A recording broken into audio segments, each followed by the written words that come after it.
Magandang araw mga bata! Narito na ang ating lesson sa mathematics ngayong quarter 1, week 3, day 1. At ang aning learning competencies, count up to 10, recognize and represent numerals 1 to 10. So, ang aralin natin ngayon ay pagbabalik-aral ng bilang 1 to 10 na pinag-aralan ninyo noong kayo ay nasa kindergarten. Ngayon, bilangin ang sumusunod. 1, 2, 3, 4, 5, 6, 7, 8, 9, 10. Ngayon naman, bilangin natin ito ng pabaliktad.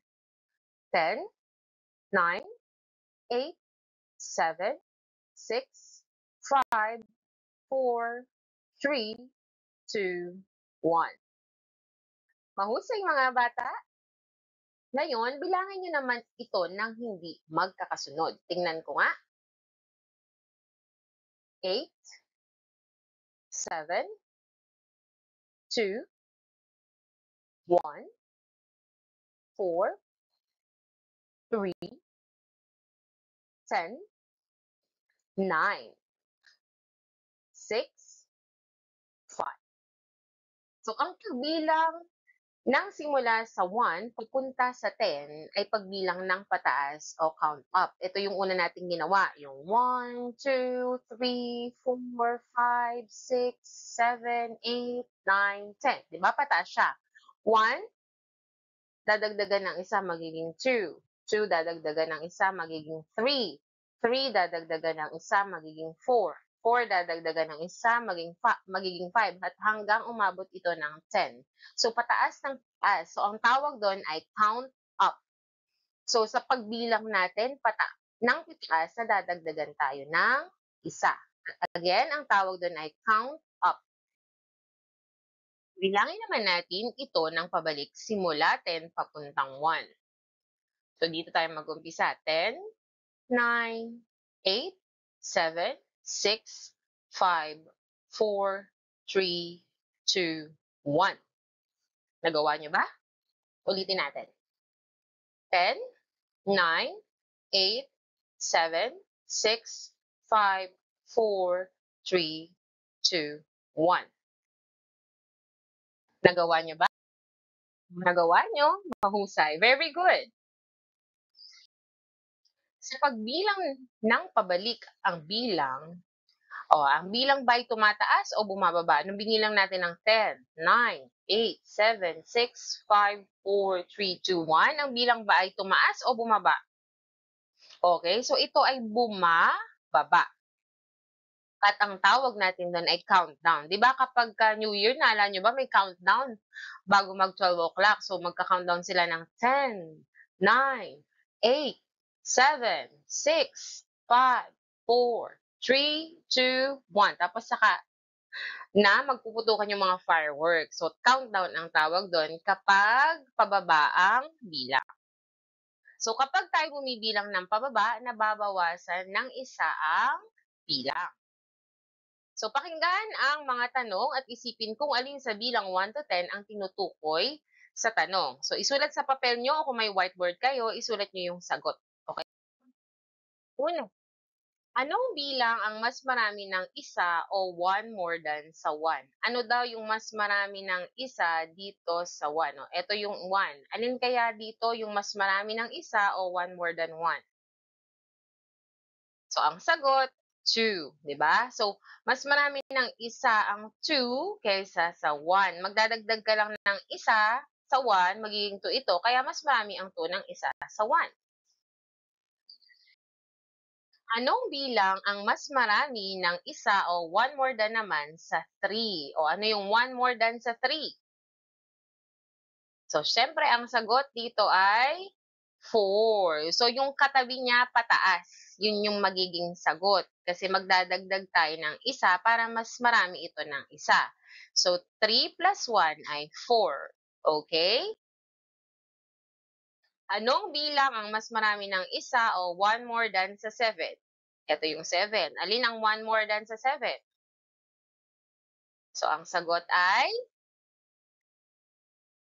8. O, eto. Yan. So, 8 plus 1 ay, 7 plus 1 ay 8. So, ang 8 ay mas marami ng isa sa 7. O, ito naman. Baliktarin natin. Ano namang bilang ang mas maunti o 1 less than sa 7? Mas maunti o 1 less than sa 7? Ito yung 7. Alin daw yung mas maunti? Kanina ang tanong, ano yung mas marami sa 7? So, 8 ang sagot. Ngayon naman, ano yung mas maunti sa 7 o mas maunti ng isa o 1 less than 7? So, ang sagot ay 6. Pagka 1 less than, mas maunti ng isa, dito tayo sa kabila, pabalik. Okay, backward tayo. Babawasan kasi natin ng isa yung 7 para makuha natin kung ano yung bilang na mas maunti. Pag naman mas marami ng isa sa 7, ito yung 8. Yung 8 yung mas marami ng isa sa 7 at yung 6 naman ang mas maunti ng isa sa 7. Anong bilang ang mas maunti ng isa o 1 less than 10? Alin yung mas maunti ng isa sa 10? Yan ay 9. Okay, babalik tayo. Babawasan natin ng isa, yung 10 magiging 9.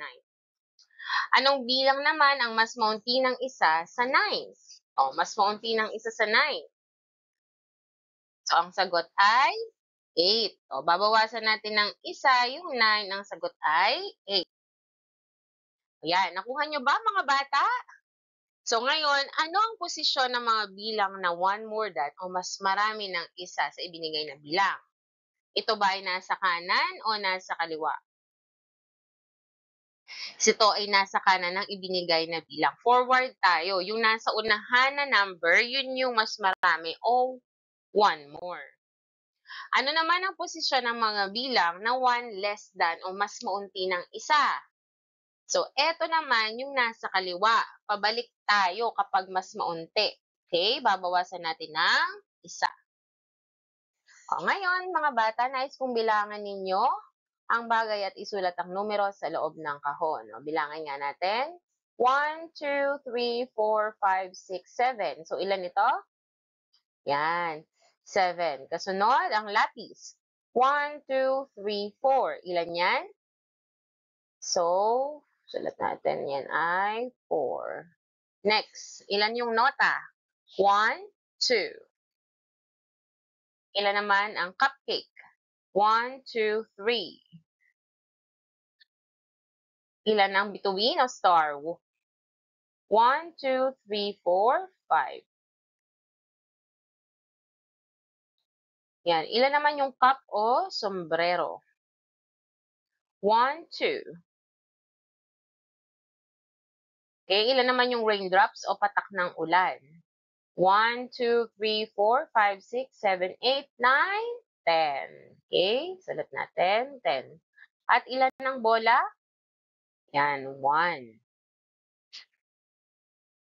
So, ano ang pagkakasunod-sunod ng bilang 1 to 10 kapag tayo ay bibilang ng pataas o count?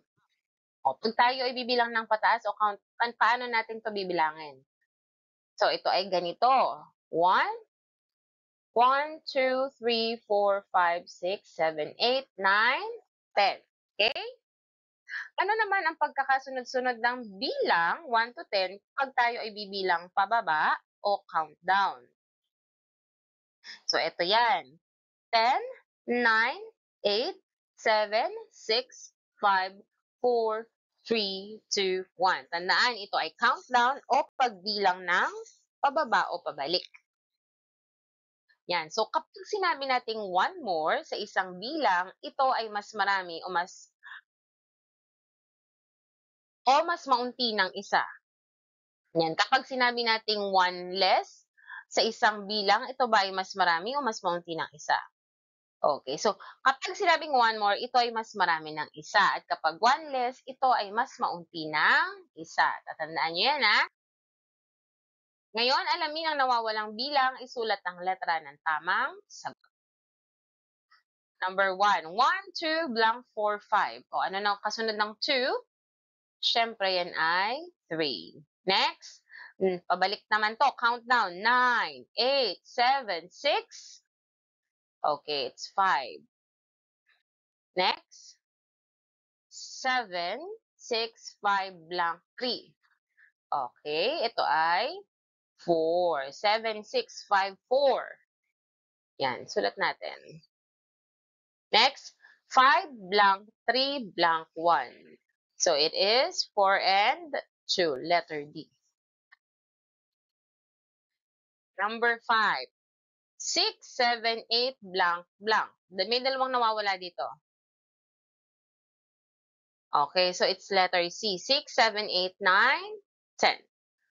Yan. So hanggang dito nagtatapos ang ating lesson ngayong day 1. Abangan ang lesson natin ngayong day 2, quarter 1, week 4. Hanggang sa muli, paalam!